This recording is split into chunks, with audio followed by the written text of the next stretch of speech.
US missile system sa Ilocos Norte, binatikos ni Aimee. Yung deterrent natin. Yung deterrent natin sa sa pang-aabuso ng China. Deterrent natin yan eh. Kinwestiyon ni Senator Aimee Marcos ang United States mid-range launcher sa lalawigan ng Ilocos Norte, kung saan tinanong niya kung ginagamit ang Ilocano bilang human shield laban sa mga kalaban ng bansa. What the heck?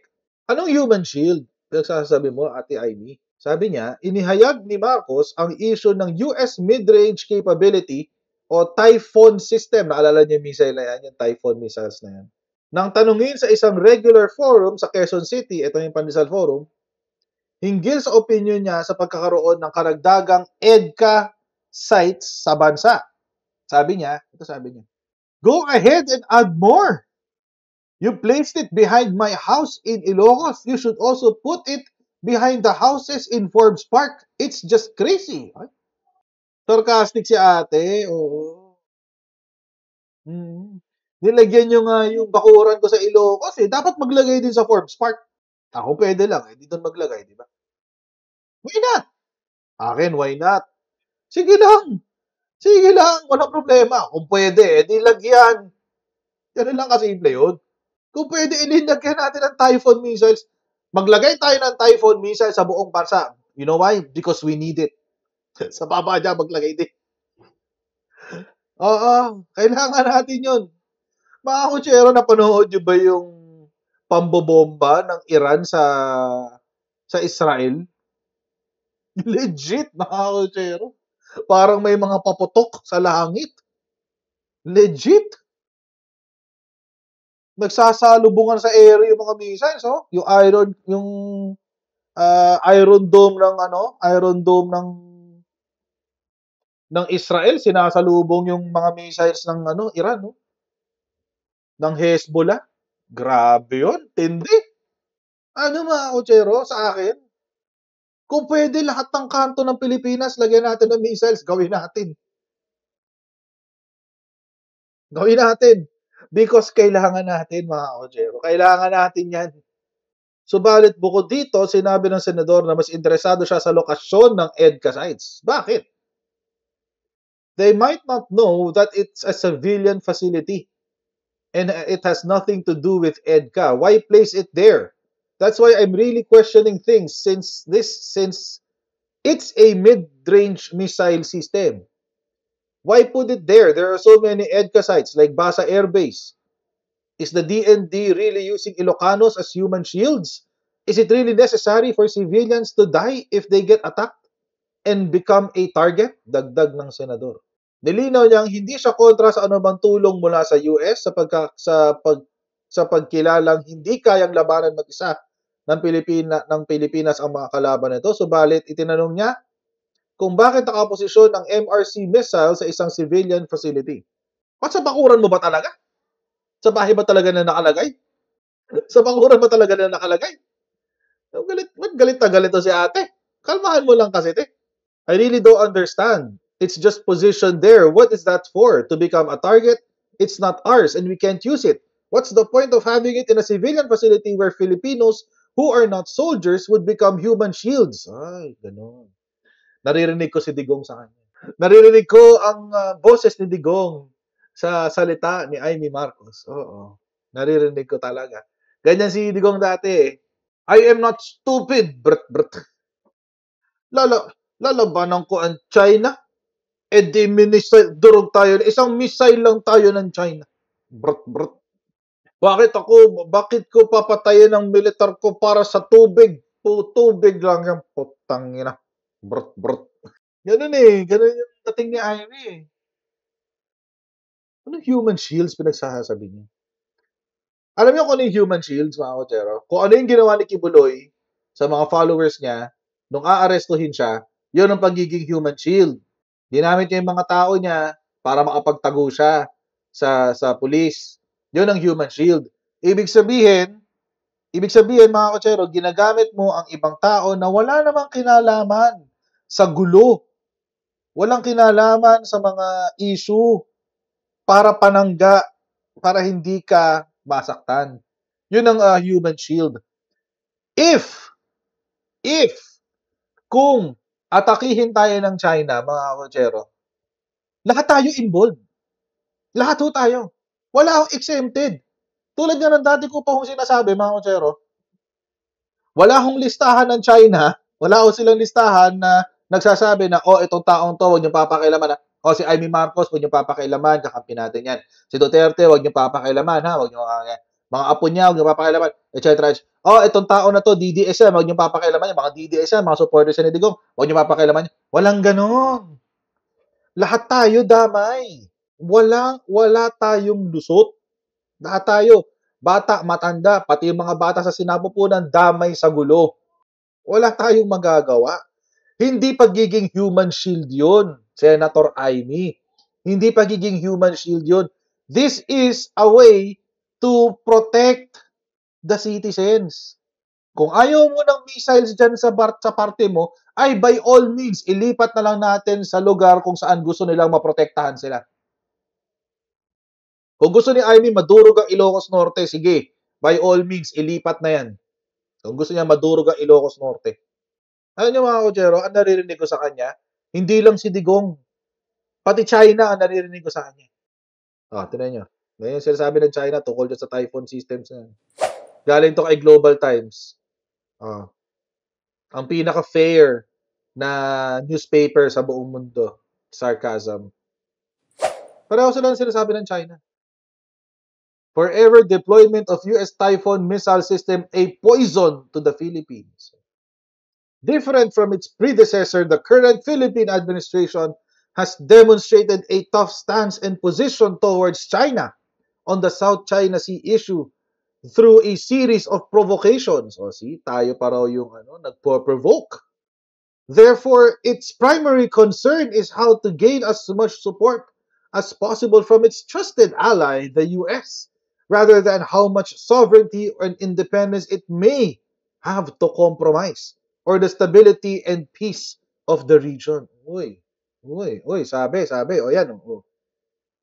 Mas gusto pa raw ng Pilipinas na na kunin ang suporta ng Amerika kaysa protektahan ng sariling soberenya at ikompromiso ang stabilidad ng rehiyon. Ay, diba? Ganyan si Amy to. Ganyan ang tunog ni Amy. The Philippines is situated next to a major power but adopts a hostile policy towards this major power. Mas malapit daw tayo sa China, pero galit daw tayo sa China, sabi niya. Sabi ng Global Times. Pinning its hopes on an external major power to confront its neighbor and defend itself. That's why it has become a tool exploited by the external power to intensify geopolitical competition in the region.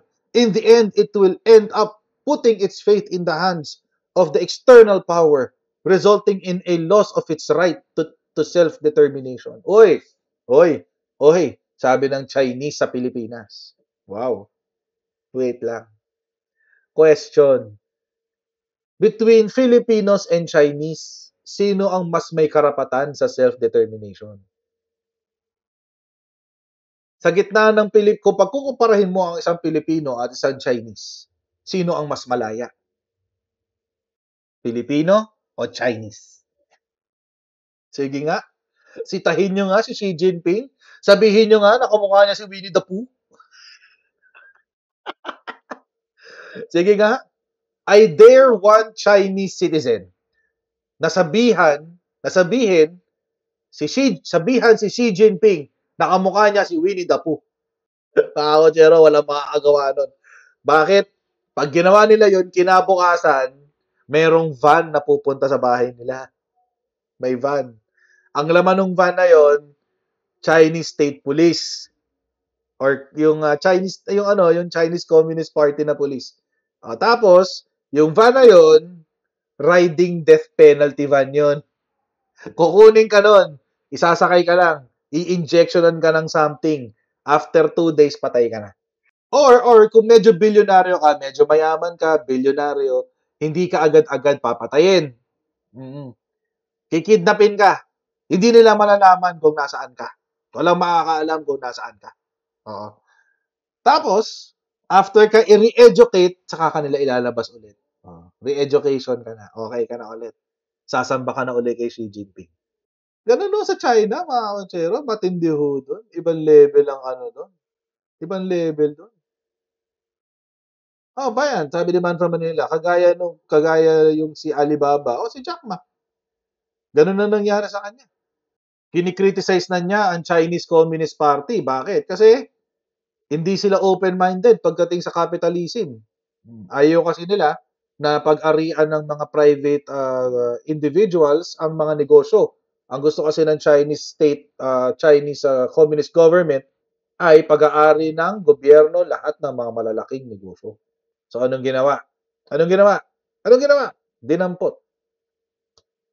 Dinampot siya. Tapos naglagay ng ibang tao sa Alibaba. After nun, after mangyari yon, ano na si Jack Ma ngayon? Wala na siya. Philanthropist na lang siya. Wala na siyang Alibaba. Dito sa Pilipinas, may gagawa ba nung ganon? Sino-sino mga negosyante ang kumontra kay PBBM noong eleksyon? Marami. Marami.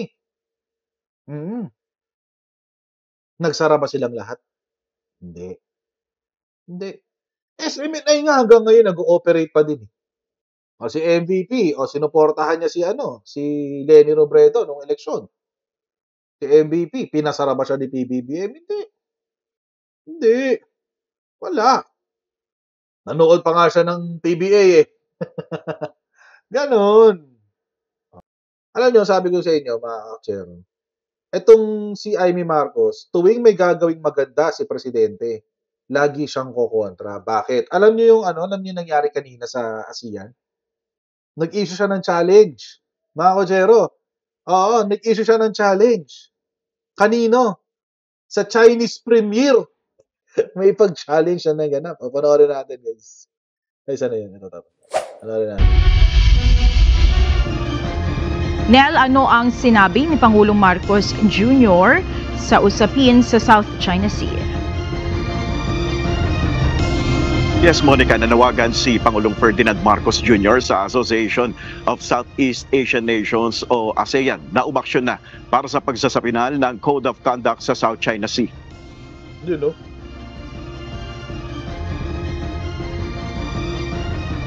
Sa pagharap ni Chinese Premier Li Keqiang sa mga kasapi ng ASEAN, sinamantala ni Pangulong Marcos ang pagkakataon upang talakayin ang usapin sa South China Sea. Sa intervention ni PBBM sa 27th ASEAN-China Summit, sinabi niya ang pangangailangan na madaliin na ang negosasyon sa ASEAN-China Code of Conduct. Ito ay sa gitna ng patuloy na harassment ng China sa West Philippine Sea. Ayon kay Pangulong Marcos, napapanahon ng talakayin ito upang magkaroon ng makabuluhang pag-usad sa isyung ito. Sa gitna ng positive development sa China, ayon kay Pangulong Marcos, nakakapanghinayang na hindi pa rin nagbabago ang kabuuang sitwasyon sa South China Sea. Patuloy niya na nakararanas ang Pilipinas ng panliligalig at pananakot. Ibinahagi rin ni Pangulong Marcos ang laser incidents na naranasan ng mga sibilyang mangingisda at eroplano ng Pilipinas ng People's Liberation Army ng China. Naninindigan si Pangulong Marcos na ang iligal na aksyon na ito ng Beijing ay nagpapakita ng patuloy nitong pagbabaliwala sa international law, partikular na sa United Nations Convention on the Law of the Sea o UNCLOS at 1972 Convention on the International Regulations for Preventing Collisions at Sea o COLREGs. Sa gitna naman ng patuloy na intimidation ng China, tiniyak ni PBBM ang patuloy na pagpapalalim ng ASEAN-China relations. Samantala, tumangging kumpirmahin ni Pangulong Marcos ang kanyang intervention sa retreat session ukol sa umano'y panawagan niya sa ASEAN na huwag magbulag-bulagan sa iligal at agresibong aksyon ng China. Sir, sinabi niyo po sa intervention na huwag magbulag-bulagan sa China. It is improper for me to disclose anything that was mentioned in the PAPIN closed session. We leave it to the chairman and his staff to decide. Galitan ni Presidente po kasi yan.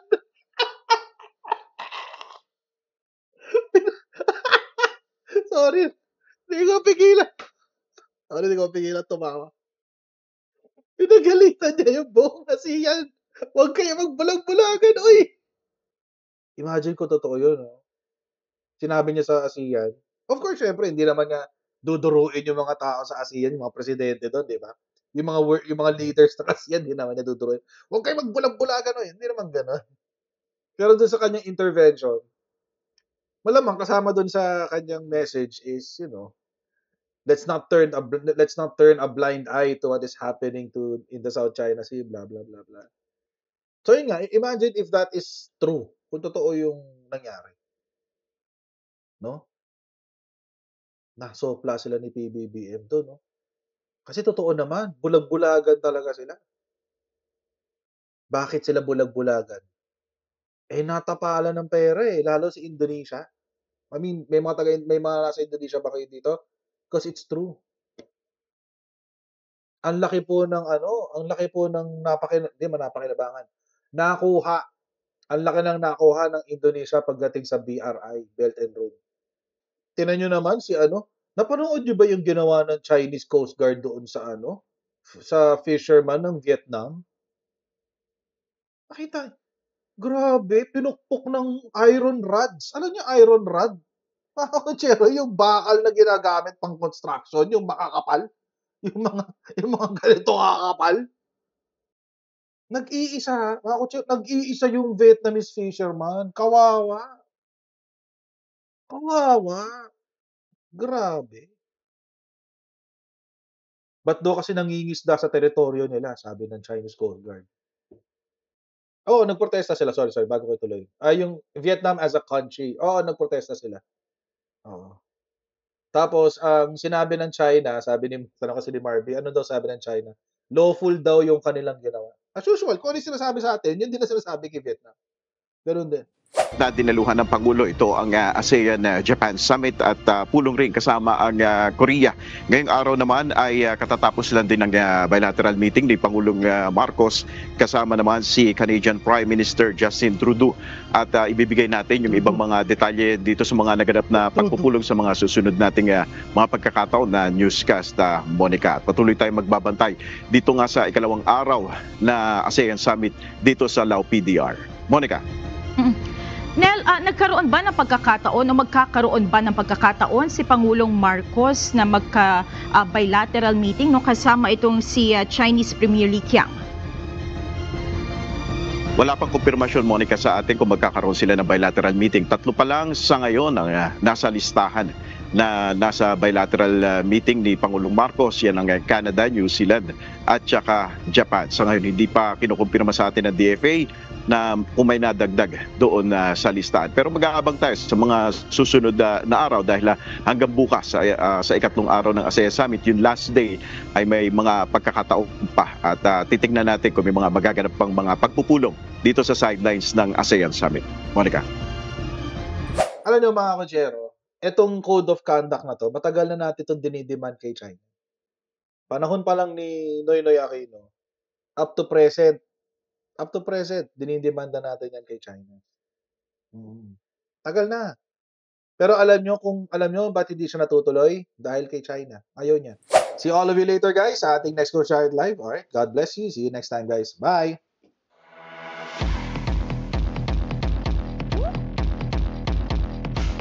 Pag ganun, huwag natin gawing tanga mga Pilipino. Mas maganda kasi nasa lugar ka ng tama kaysa yung pinipilit mo yung pagkakamali.